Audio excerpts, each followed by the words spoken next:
प्रस्तुत प्राप्त स्थळी प्राप्त प्रसंगी संकीर्तनाच्या सेवोपात निवडलेला हा अभंग याची यावत भूताला वावर जन्माला आलेल्या सर्व जीवांचा उद्धार करण्यासाठी आपला देह अखंड झिजविणारे वैराग्याची महामूर्ती वैराग्याचे ज्वलंत प्रतीक असणारे सदेह वैकुंठाला जाणारे पंचम वेद निर्माते महाराष्ट्राचे भूषण सकल संतभूषण संत सम्राट हृदय सम्राट श्रीमंत जगद्गुरु जगद्वंदनीय तुकाराम महाराज देहू उत्कृष्ट 5 चरणांचा हा अभंग अगदी छोटासा आणि बहुतेकांच्या परिचयाचा असा हा अभंग आहे। आणि या अभंगामध्ये जगद्गुरु जगद्वंदनीय श्री संत तुकोबराय आपल्याला सांगतात की हे शरीर कुणाच्या सत्तेने चालतं, हरी विना त्याला कोण बोलवितं, चालण्याची शक्ती बोलण्याची शक्ती कुणाची आहे?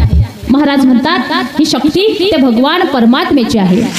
आपल्याला या डोळ्यांनी दाखवणारा आणि या कानाने ऐकवणारा एक तो हरीच आहे। म्हणून महाराज आपल्या मनाचा अहंकार चालवणारा सुद्धा तोच एक भगवान परमात्मा आहे। म्हणून मी अमुक कर्माचा एक करता आहे तुकोबराय म्हणतात हे असे म्हणू नये। आणि महाराज म्हणतात की तुम्ही अहंकार घेता तरी कोणत्या गोष्टीचा? आणि त्या भगवान परमात्म्याची सत्ता ऐकली का तुम्ही? त्यांच्या सत्तेशिवाय वृक्षाचं पान सुद्धा हलत नाही। मग आपल्याला अहंकार घ्यायला जागा तरी कुठे आहे? आणि पुढे जाऊन महाराज सांगतात की तो भगवान परमात्मा सर्व ठिकाणी भरलेला आहे, तो चराचरात आहे। अरे तो नाही असा कुठला पदार्थ आहे?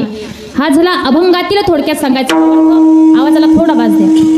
अरे महाराष्ट्र ही संतांची भूमी, संतांची एक परंपराच कित्येक वर्षापासून या भारत भूमीस लाभलेली आहे।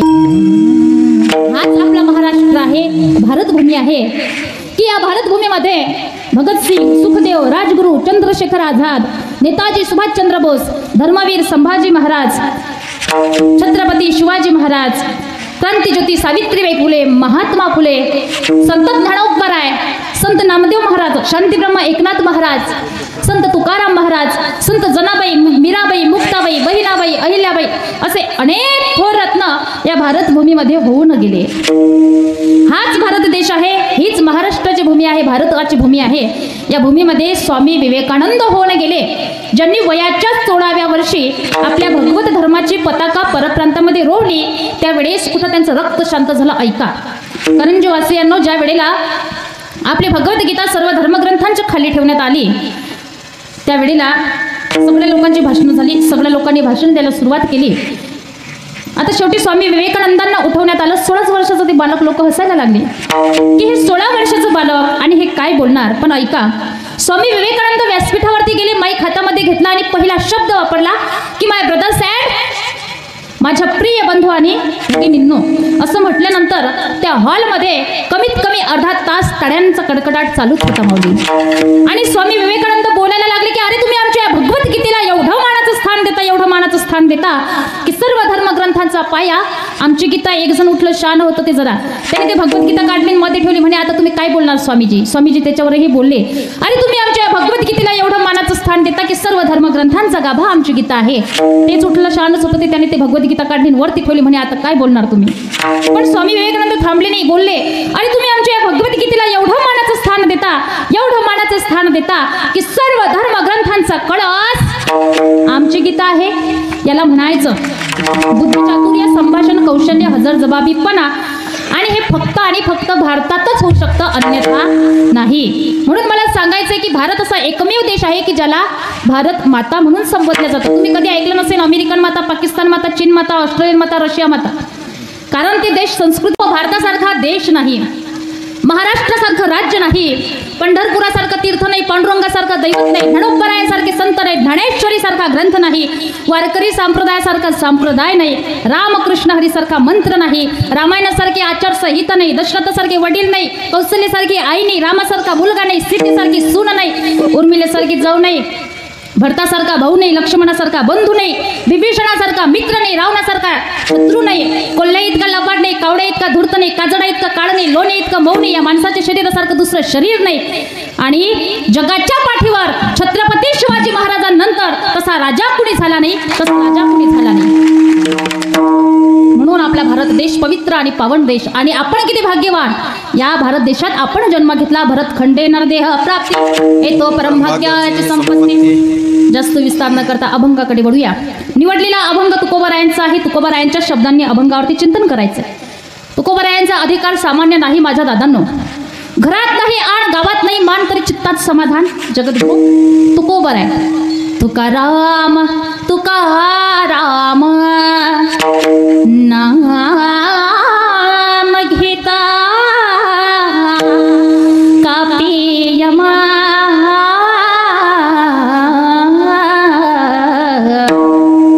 तुकाराम तुकाराम असा ज्यांचा अधिकार त्या तुकोबारायांचा अभंग सेवेकरता निवडला. आणि या अभंगामधून महाराज आपल्याला मानवी देहाचं महत्त्व प्रतिपादन करतात. कारण ऐका करंजीवासियांनो, आपल्याला देहाचं महत्त्व तर कळालंय, पण ज्यांना या मानवी देहाचं महत्त्व कळालेलं नाही अशांना संत उपदेश करतात. ऍक्च्युली जर बघितलं माणसाचं आयुष्य किती वर्षाचं आहे? 100 वर्षाचं. खरे तर देवाने आपल्याला 40 वर्ष आयुष्य दिलं. तुम्ही म्हणाल मग ताई 100 वर्ष कसं झालं? ऐका, एक वेळ देवाने माणसाला, बैलाला, कुत्र्याला, घुबडाला प्रत्येकाला 40 वर्षाचं आयुष्य दिलं. बैलाला असं वाटलं अरे आपण 40 वर्ष आयुष्य घेऊन काय करायचं, शेतात काम करणे नाही केलं तर मालकाचा मार एखाने, त्यापेक्षा आपण काय करूया तिला 20 वर्ष आयुष्य कमी करू. कुत्र्याला असंच वाटलं आपणही 40 वर्ष आयुष्य घेऊन काय करायचं, दारोदार फिरणे, भूंकत्राने लोकांच्या दगडांचा मार एखाने, आपणही 20 वर्ष आयुष्य कमी करू. घुबडालाही असंच वाटलं आपणही 20 वर्ष आयुष्य कमी करू. आणि बैल देवाला म्हणाला, देवा ओ देवा माझं 20 वर्ष आयुष्य कमी करा. देव म्हणाला बैला मला एक वेळ दिलेलं आयुष्य परत घेता येत नाही. आणि वाटल्यास तू तुझं आयुष्य कुणाला दे. पण त्या ठिकाणी बैल म्हणाला देवा माझं आयुष्य कोण घेणार? माणूस बसलेलाच होता. माणूस म्हणाला हो अरे मी असल्यानंतर तुम्ही काळजी तरी कशाला करता, दे ना मला तुझं आयुष्य. आणि बैलाने आपले 20 वर्ष आयुष्य माणसाला दिले. आता माणसाचं आयुष्य किती वर्ष झाले? बोला बोला. आपले 40 आणि बैलाची 20 एकूण 60 वर्ष झाले. नंतर कुत्र्यानेही आपले 20 वर्ष आयुष्य माणसाला दिले. आता किती वर्ष? चांगलं गणित पक्का आहे तुमचं. नंतर घोपडानेही आपले 20 वर्ष आयुष्य माणसाला दिले. आता किती वर्ष झाले? माणसाचं खरं आयुष्य किती वर्षाचं? खरं आयुष्य 40 वर्षाचं. 100 वर्ष कसे झाले? 20 वर्ष बैलाचे, 20 वर्ष कुत्र्याचे, 20 वर्ष घोबडाचे, असे मिळून झाले 100 वर्ष. आता हे सुरुवातीचे 40 संपले की मग कामच काम. बरोबर ना आबाजी? रिकामपण नाही. अहो कधी वारीला नाही, कीर्तनाला नाही, कथेला नाही, मंदिरात नाही, तेव्हा लोकही म्हणतात पाहो काय माणूस आहे हो, नुसता बैलासारखं काम करत राहतो. आणि आयुष्यच बैलाने दिलेलं आहे ना. नंतर झाला 80 वर्षाचा. आता घरात जर कुणाला काही म्हणालं की घरचे म्हणतात ओ गप्प बसा तुम्हाला काहीच कळत नाही. जास्तीच बोलायला लागले का पत्नी म्हणते की काय कुत्र्यासारखा भुंकत राहता सारखा. अरे आयुष्यच कुत्र्यानं दिलेलं आहे ना. नंतर झाला 100 वर्षाचा. आता एका कोपऱ्यात बसतं. सुनबाई मुलाला म्हणते हे बघ बाळा रडायचं नाही बरं, ते कोपऱ्यात घोबड आहे आणि हे घुबड्यासारखा आवाज काढतं. मला तुम्ही सांगा हे असलं आयुष्य तरी काय कामाचं आहे? शास्त्रकार सांगतात ज्यांच्याकडे विद्या, तप, दान, शील, सतगुण आणि धर्म नाहीत ते जवळजवळ पशु आणि माणसं. एषा नामना विद्या न तप न दानम न चडपी शिलो न गुण धर्म ते मृत्यू लोके भुवि भारभूता मनुष्य रूपे न मृगचरांते. ज्यांच्याकडे हे 6 गुण नाहीत ते जवळजवळ पशु आणि माणसं आहेत. आणि यांचा जो भार आहे तो या पृथ्वीला होतो. कारण यांच्या जीवनात कुठलाच नित्यनेम नाही. जो नित्यनेमाविना अन्न खातो ते जवळजवळ पशु आणि माणसं. काही नित्यनेमाविना अन्न खायतो चिश्वान वाया मनुष्यपणा म्हणून महाराज म्हणतात अरे माणसाचा देह असून तुम्ही पशुसारखे वागता. अशा माणसाला संत उपदेश करतात. आता तरी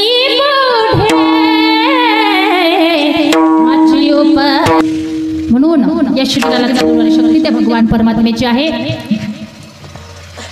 एकदा बस डेपो मध्ये लागली.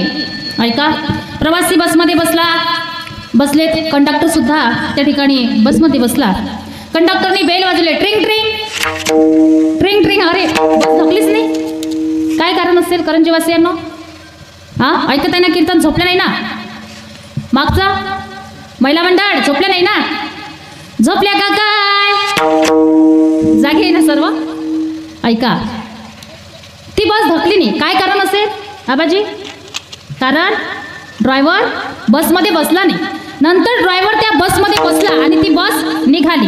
जसे त्या ड्रायव्हर शिवाय ती बस धकूच शकत नाही तसेच आहे त्या भगवंताशिवाय हे शरीर चालूच शकत नाही. म्हणून चाले हे शरीर कोणाचे सत्य कोण बोलाविते हरिविना. मी एक वेळ एका बाबांना प्रश्न विचारला बरं का.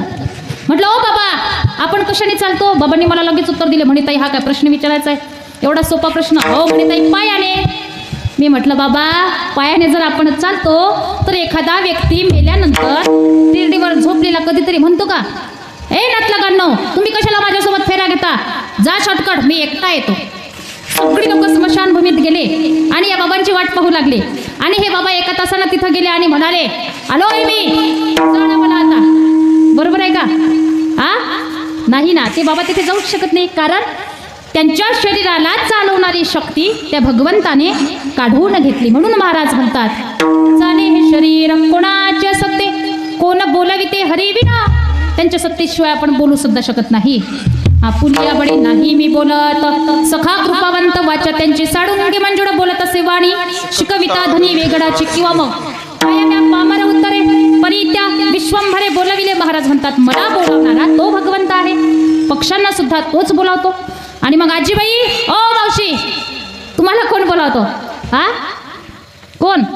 तोच बोलावतो. कोण बोलाविते हरिविन. मग मला असं वाटतं बोलावणारा जर तो असेल तर आपण कसं बोललं पाहिजे? अगदी गोड बोललं पाहिजे. काही लोक तर गोड बोलतच नाही हो. मला कधी कधी प्रश्न पडतो की गोड बोलायचे काही पैसे मोजावे लागतात का? पण मग माणसं गोड तरी का बोलत नाही? ज्ञानोबराय सांगतात की माणसाने कसं बोललं पाहिजे. साचा निमवा मी तुलियाची रसाण, शब्द जैसे कल्लोळ अमृताचे. माणसाने खरं बोललं पाहिजे, गोड बोललं पाहिजे, मृदू बोललं पाहिजे आणि कामापुरतं बोललं पाहिजे.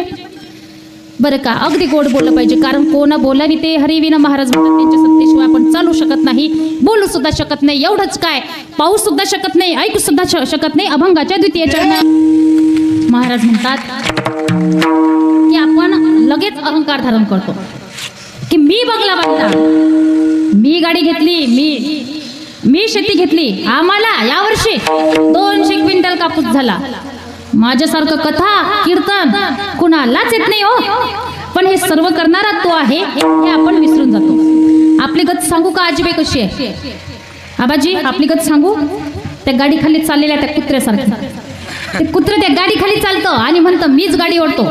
आपले तसंच आहे, सर्व गोष्टी देव करतो, पण आपल्याला असं वाटतं हे मी केलं, ते मी केलं, आणि असं समजून आपण अहंकार धारण करतो. कधीतरी म्हटलं पाहिजे, मेरा आपकी कृपा से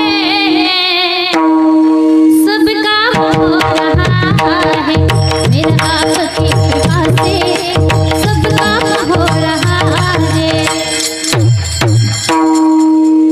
पण आपण म्हणतच नाही बरं का.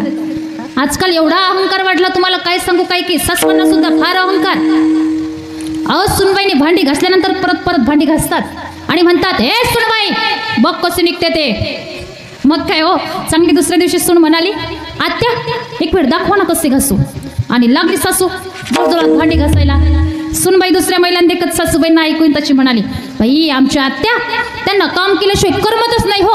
अहो मी त्यांना नाही म्हणते, पण त्यांना कुणाच्या हातचं आवडतच नाही. आणि बाई कामही अशा करतात, आपल्याला जमायचं नाही. फुगली ना सासू. म्हातारा सुद्धा विनाकारण मी करतो. मुलगा म्हणतो आमचे बाबा, अहो त्यांना जनावराशिवाय करमतच नाही. फुगलं म्हातारं, सोडल्या मशीनीला चरायला संध्याकाळपर्यंत तिकडच. घरी आला आणि म्हणाला, हे पिंट्या मी आहेत म्हणूनच हे जनावर व्यवस्थित आहे, मी कळेल तुला. पिंट्या म्हणाला, बाबा दोनच म्हशी कुणी चारणार, त्यात तरी काय एवढं नवं. म्हाताऱ्याने तरी गप्प राव खाली. म्हातारा लगेच म्हणाला, हे पिंट्या अशा 2 काय 10 जरी असल्या तरी मी त्या व्यवस्थित सांभाळेन, ते तुला जमणार नाही. दुसऱ्या दिवशी पिंट्या बाजारात गेला आणि सोडला 10 म्हशी विकत आणल्या आणि आधी म्हातारीच्या ताब्यात दिल्या.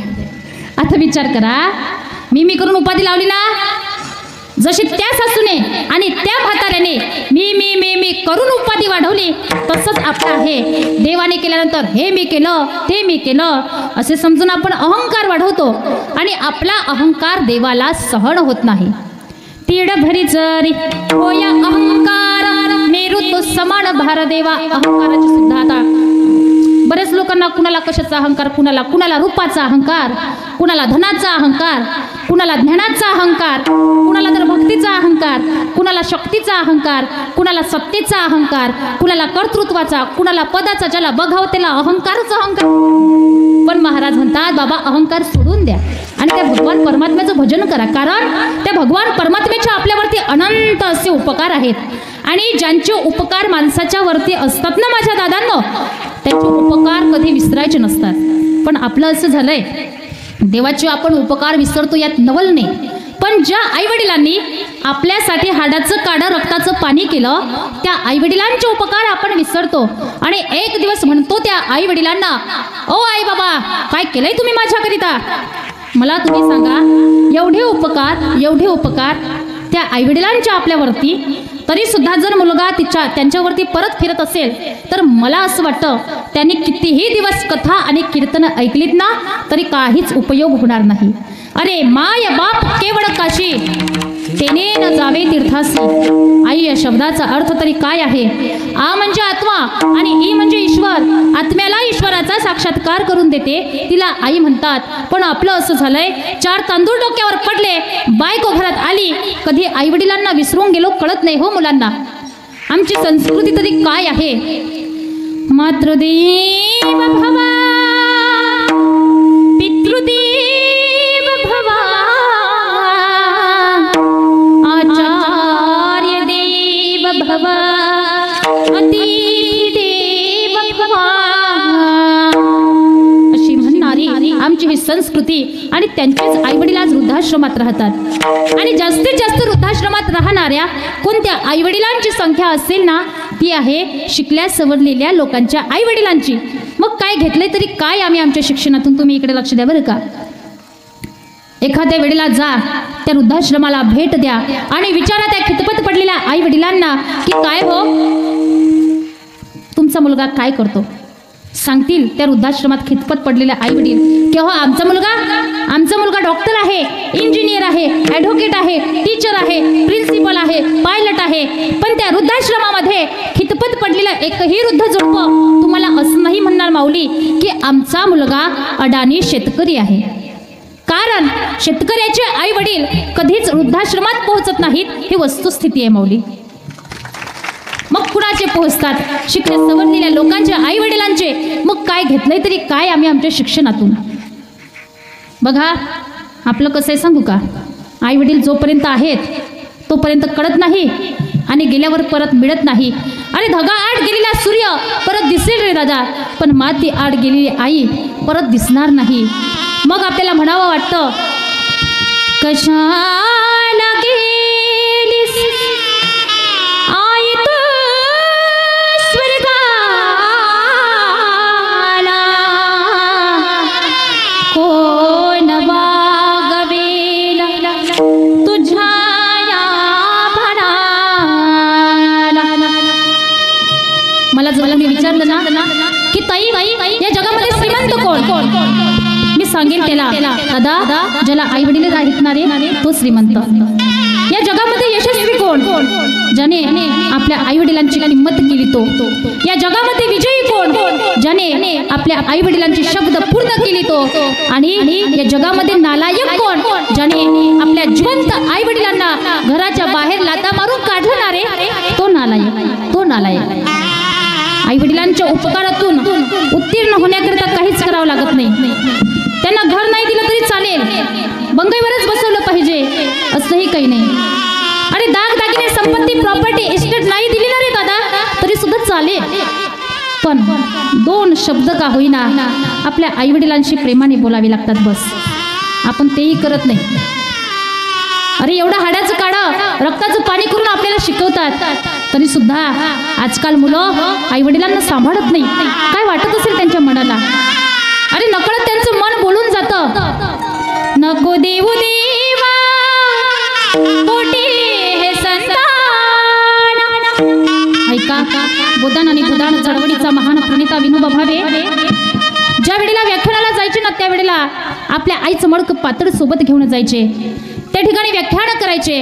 व्याख्यान झाल्यानंतर भावींकरता सुंदर मखमलीचं बिछाईत केलेलं असायचं. भावींनी त्याच्यावरती आपल्या आईचं मडकं पातळ घ्यावं, ते अंथरावं, त्याच्यावरती झोपावं. लोकांनी विचारावं भावेंना, ओ भावे अहो फार सुंदर मखमलीचं बिछाईत बनवलंय आम्ही तुमच्याकरिता आणि तुम्ही या बिछाईतवरती हे मडकं पातळ काय अंथरता? त्यावेळेला भावे म्हणतात, सावकार अहो तुमच्याकरिता असेल ती मखमलीची गादी तुमच्याकरिता असेल ते मखमलीचं बिछईत पण सावकार, ज्या वेळेला माझी आई या जगात होती ना त्यावेळेला मी माझ्या आईच्या मांडीवर झोपायचो. आज माझी या जगात नाही, ती या जगातून निघून गेली हो. पण ज्या ज्या वेळेला मी या मडक्या पातळ्यावर झोपतो ना सावकार, त्या वेळेला मला असं वाटतं ही माझ्या आईची मांडी आहे. गोदान आणि भूदान चळवळीचा महान प्रणेता विनोबा भावे कापडामध्ये आई शोधतो रे, आणि तुम्ही तुमच्या जिवंत आई वडिलांना घराच्या बाहेर लाथा मारून काढता. काय वाटत असेल त्या आई वडिलांना. हर बात को